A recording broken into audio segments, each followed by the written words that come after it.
হ্যাঁ, হ্যাঁ। ওটিপিটা সে অশিক্ষিত, গাড়ি তা চালায়, গাড়ির ড্রাইভার। তা ভিডিওর প্রথমেই বলে নিই, আমার এই কথার দরুন কাউকে কোনো রকমভাবে অপমান করা না বা কাউকে কোনো রকমের খারাপ লাগানোর জন্য এই কথা না, এই কথাটা হচ্ছে কিছুটা বোঝানোর জন্য, তোমাদের প্রত্যেকের জন্য। তো কথা আগের দিন আমি একটা ভিডিও দিয়েছিলাম, ওটা আমি একটু খানিকটা রেগেই দিয়েছি যে অ্যাড্রেস ভুল দিচ্ছ, কিন্তু আমাকে বলছো যে অ্যাড্রেসটা কেন আমি ঠিক করিনি, নাম্বার কেন ঠিক করিনি। তো তোমাদের সাথে একটা জিনিস আমি একটু ক্লিয়ার করি। একজন দিদি আমার কাছ থেকে দুটো তেল অর্ডার করে ওয়েস্ট বেঙ্গলের মধ্যে থেকেই, ঠিক আছে।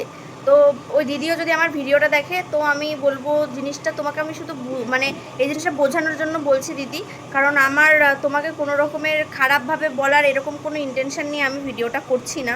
তো কথা হচ্ছে সে আমার কাছ থেকে দুটো তেল অর্ডার করে এবং অর্ডার করার পরে সে নাম্বারটা ভুল দেয়।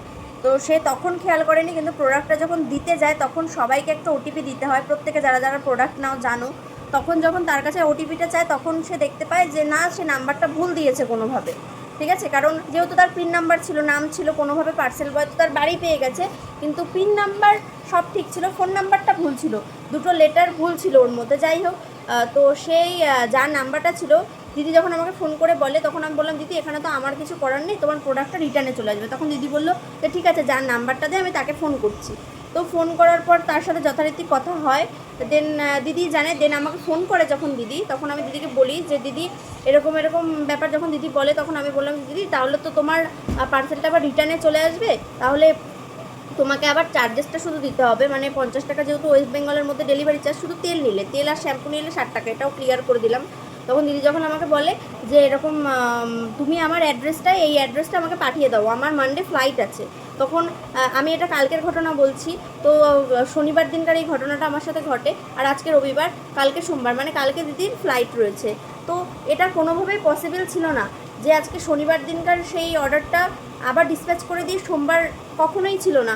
আর যেহেতু ওয়েস্ট বেঙ্গলের মধ্যে সেই কারণে এয়ারেও পাঠানো যাচ্ছে না। তখন আমি দিদিকে বলি দিদি সোমবারে কোনোভাবেই পসিবল না পাঠানো এটা। হ্যাঁ, তো এখানে নাম্বারটা তো তোমার ভুল ছিল। তখন দিদি বলে যে তুমি কেন কালেকশন করোনি, ওটা কেন দেখো না। বলছে দিদি এটা তো তোমার দায়িত্ব যে তুমি নাম্বারটা ঠিক করে দেবে। যথারীতি বলার পর দিদি তখন একটা কথা বলে যে যে গাড়ি, মানে যার কাছে নাম্বারটা ছিল সে একজন ড্রাইভার, সে গাড়ি চালায়, আমি তাকে চিনিও না জানিও না। দিদি তখন বলে যে যার কাছে নাম্বারটা, যার নাম্বারটা সে একটা অশিক্ষিত। এই কথাটা সব থেকে আমার এই জিনিসটা খারাপ লেগেছে। আমি তখন আমি আবার বুঝতে পারিনি কথা, আমি বলছি কী বলছো, তখন বলছে যে ও একটা অশিক্ষিত, গাড়ি চালায়, ও একটা ড্রাইভার। তো আমি এইটার ক্ষেত্রে বলবো কেউ গাড়ি চালালে বা কারোর পেশা কোনো সময় ছোট হতে পারে না, কোনো কাজই ছোট না। আজকে সে ড্রাইভার বলে সে অশিক্ষিত, এটা কোন ধরনের কথা? তো তোমরা কমেন্ট করে জানিও যে এই কথাটাকে আমি কিছু ভুল বললাম, সে গাড়ি চালায় বলে সে আজকে অশিক্ষিত।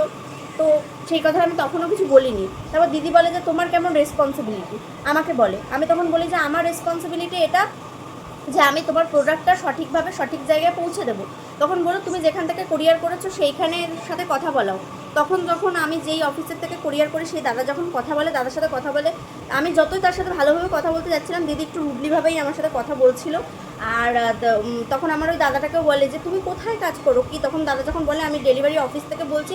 যাই হোক, কথা হয়, তখন বললো কোনোভাবে পাঠানো পসিবল। তখন আমরা চেক করে দেখি কোনোভাবেই পাঠানো পসিবল না। আর যেহেতু যে কোনো তোমরা কোরিয়ার সার্ভিসে শুনতে পারো প্রোডাক্টটা যেতে যত চার্জেস পড়ে, আসতেও ঠিক ততটাই চার্জেস পড়ে। তখন আমি বাধ্য হয়ে, আমি এরকম মানুষের কথা শুনে এভাবে তো আমি পারবো না, কারণ আমাদের রিটার্ন পলিসি নেই। আমি এটা বারবার বলছি, প্রোডাক্ট অর্ডার করার আগে অ্যাড্রেস ভালো করে তোমরা দেখে নিয়ে তারপর দেবে, কারণ এটা রেসপন্সিবিলিটি কিন্তু একদমই তোমাদের।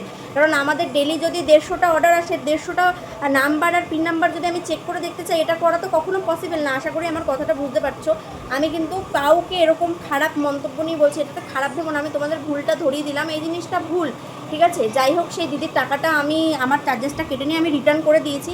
বাট নেক্সট টাইম এরকম ভুল করো না। আর একটা কথাই বলবো দিদি, আমার ভিডিওটা দেখলেও কারোর পেশাকে কখনো ছোট করে দেখাটা উচিত না। আজকে কেউ যদি ভ্যানও চালায়, কেউ যদি টোটোও চালায়, তারা কিন্তু খেটে খায়।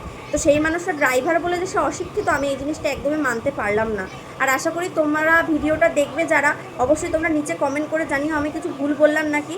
তো বারবারই সবাইকে বলবো যখন অ্যাড্রেসটা দেবে কাইন্ডলি একটু দেখে দেবে।